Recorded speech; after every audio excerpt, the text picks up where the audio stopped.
My brothers and sisters of Burkina Faso, my family across Africa, freedom is not given, it is taken, and once taken it must be defended, not with empty words but with will. That will lives in us, it burns in our hearts, it guides our steps, it carries us forward no matter the cost, because only through sacrifice will Africa be truly free.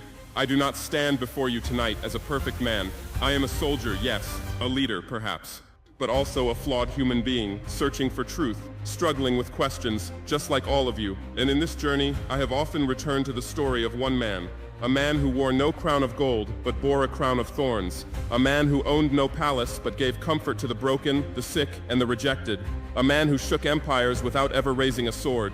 His name was Jesus. I do not speak of him to divide you by religion. I do not speak of him as a distant figure of ritual.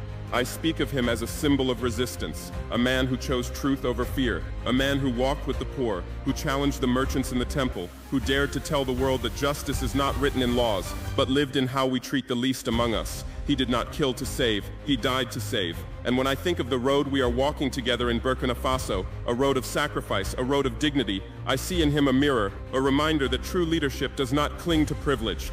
It walks with the people, it bleeds with the people. And sometimes, yes, it dies for the people. Some ask me, can a soldier follow Jesus? But I ask instead, can a leader ignore him? If Jesus stood here in our streets today, would he not feed our hungry? Would he not weep for our stolen children? Would he not denounce those who exploit us, not with chains and whips, but with banks, contracts, and silence? When I speak of him in this way, not as a distant God, but as a comrade of the oppressed, I see eyes begin to water. Even the hardest of soldiers, even those scarred by war, feel something break inside.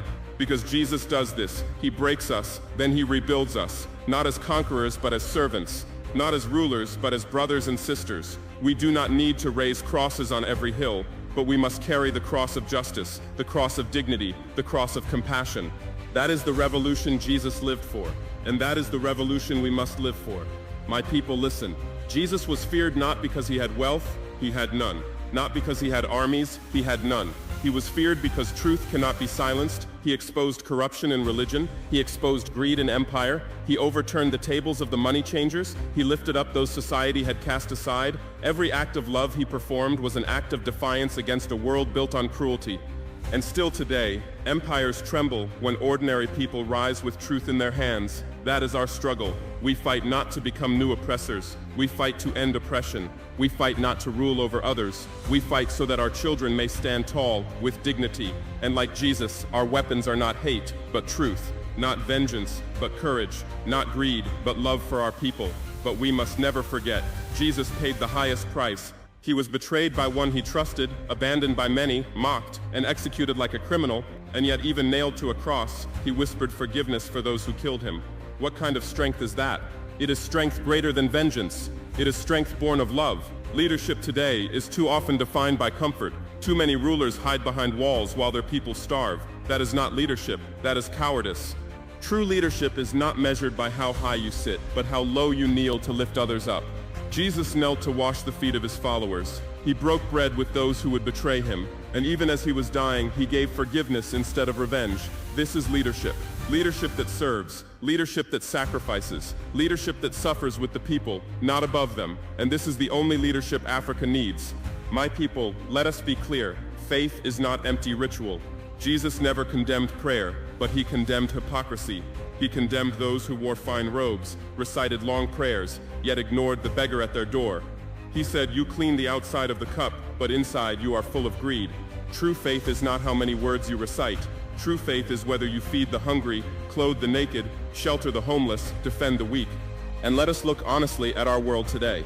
How many leaders build great churches, mosques, or temples, but do not build dignity, peace, or justice?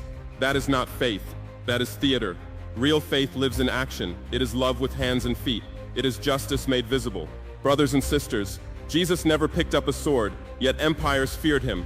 He never led an army, yet his presence shook kings. His strength was moral courage, the courage to forgive, the courage to resist without hate, the courage to die rather than betray his truth. This was not weakness, this was discipline. This was power that no empire could destroy, and that is the power we need in Africa. Many conquerors through history ruled with violence, but their empires fell. Jesus claimed no land, built no palace, left no armies, yet his legacy outlived them all. Why? Because he built his revolution on love, not hate. That is the only revolution that lasts. My people, our struggle is not just for land, or for gold, or for power. It is for the soul of Africa. Revolution must never be poisoned by hate. If we fight oppression only to replace it with our own cruelty, then we have already lost. But if we root our fight in love, love for justice, love for our children, love for a better future, then we cannot be defeated.